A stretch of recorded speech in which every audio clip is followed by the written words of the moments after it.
Good Monday morning. It's Mike Lynch with AmeriFirst Financial. It's time for your Monday morning mortgage update for the week of February the 7th.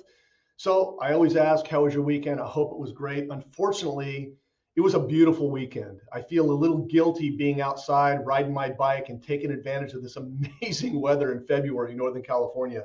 Let's be honest, it's going to be 80 degrees this week, and we don't need that. We need some water. So let's hope the water gods dump some rain on us. Everybody should wash their car because, as soon as you wash your car, it rains. So again, hopefully we get some rain in Northern California very, very soon. So let's talk about last week, what happened with the mortgage rate, mortgage market, and what we can look at for this week. So last week, mortgage-backed securities down 85 basis points, rates went up. This is just what's happening. It's been happening since really November, and it's not going away anytime soon. Why did they get worse? Why did the pricing get worse? Why did money flow out of the bond market? Inflation, way up, and the U.S. economy added more jobs. And when the U.S. economy appears to be growing or is growing or people think it's growing, they're going to move their money out of that bond market. Now, there were some other things that caused this too, but those are the main things. So what are we looking at this week? I always talk about three things: inflation, market manipulation, and is a recession coming? So let's talk about inflation. This has been number one, number two for months, really. We know that the Fed has said inflation in 2021. They said inflation, it's not going to stick around. Every business has said it's going to stick around. We know it's here to stay. We know it's getting worse. It's the worst it's been since the early 1980s, when you had to get a 10-year ARM to get 11% rate. If you were doing a 30-year, you were north of 15% interest. So we're at bad levels for inflation. Now, what's the Fed doing? They're trying to increase the Fed funds rate to offset that inflation, but that's going to take a long time to really take effect and to work. So this week, CPI, the Consumer Price Index, is coming out Thursday. It's one of the main indicators of inflation. We expect it to be as high as 6%. This is really, really high.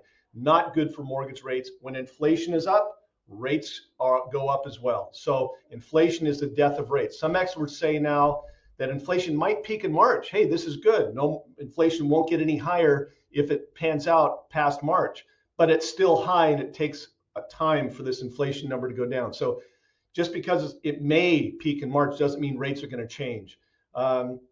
Rates are going up for a long time to come, and we all have to understand that. So let's talk about why it's so hard for us to see this happening. Well, we've been in an environment since COVID started, March of 2020, where we've been living in a dream world for interest rates, an unreal world. We've had market manipulations that have artificially kept mortgage rates down. The Fed started buying billions of dollars of mortgage-backed securities when COVID really started to take its impact in March and April. And when the Fed dumps a bunch of money in the bond market, trading is increased and mortgage rates go down. I mean, our housing market has really been impacted by two things: low interest rates and low inventory. And low interest rates have been the primary cause of the housing market, the refinance boom, all of that. And that primary low rate was manipulated by our Federal Reserve to artificially keep rates down to try to promote spending. And it worked. There's no doubt about it. But think about this. The Fed announced in November that they're going to stop buying mortgage-backed securities in June. And we talked about this whole month, that the Fed has now changed that, and now they're going to stop buying mortgage-backed securities in the end of February and start raising the Fed funds rate in March. So they've absolutely accelerated their buying or reduction in buying mortgage-backed securities, and they'll stop buying in 30 days. In 30 days, they'll stop buying mortgage-backed securities. So billions of dollars are not going to be put into the bond market, which is really keeping rates where they are now, and these rates are going to go up. And they're doing that because they have to fight inflation, because now it's runaway inflation. So we really are going to see in the next 30 to 60 days, inflation getting worse, no more buying of mortgage-backed securities. They're going to stop reinvesting money. The Fed will stop reinvesting money back into the bond market in the next 60 to 90 days, and they're going to hike the Fed funds rate. All of this is going to have an impact on mortgage rates. So if you think rates are going to get better in the short term, they're not. We just have to understand that. And rates are going to get to where they really should be once the Fed stops manipulating the bond market. So, third thing, is a recession coming? Is a recession coming? Well, think about this. The federal funds rate is around 0 right now, and that's the nominal rate. Okay, that's the rate that's quoted to all of us in credit cards and in HELOCs and auto loans, things like that. The real Fed funds rate takes out inflation. It subtracts inflation from the nominal or the Fed funds rate. Now, inflation is about 7%. That means the real Fed funds rate is a -7, -7. Now, historically, anytime we've reached these levels, recession has always come. The worst we've ever been historically is -5. So we're in uncharted territory. The Fed's trying to do all they can to ward this recession off. They've never been successful. They've never been successful when we've been at these levels in warding off a recession. So it's coming. All the experts say it's coming. Nobody's talking about it. But the experts that know this, the economists, really are saying a recession is on its way. When? 6, 12, 18 months down the road, but it's something we all need to prepare for. We need to look back at what happened in the last recession and how those people in our industry were successful and be proactive and not be reactive to it. So what are we looking at this week? Really, it's a light economic week. However, we expect another bad week for rates because of the CPI inflation numbers going up on Thursday, most likely.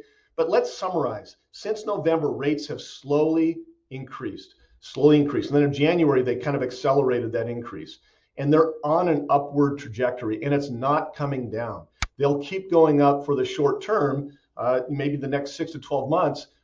If a recession comes, that might change that. But really, for the near future, we're going to see rates going up. So generally, I'm no longer advising my clients to float a rate. If they're in a position where they can lock, they have a contract, we could do a 30, 45-day lock, maybe even a 60, I'm strongly urging them to lock that rate because just rates aren't going to improve. Now, the one thing that could cause a change, maybe a World War III, if Russia and Ukraine get out of control, something major, something significant, catastrophic could change what's going to happen. But nobody expects that really to come to fruition. So if you have any questions on rates with your clients wanting to float, let me know. I can give them some advice on how to manage this interesting market, talk to their lender, and really talk about where they are with their rates. If you have any comments, please let me know. If you want to share this with somebody, please forward it to them. Have a wonderful Monday, great week, and I'll talk to you next week. Bye-bye.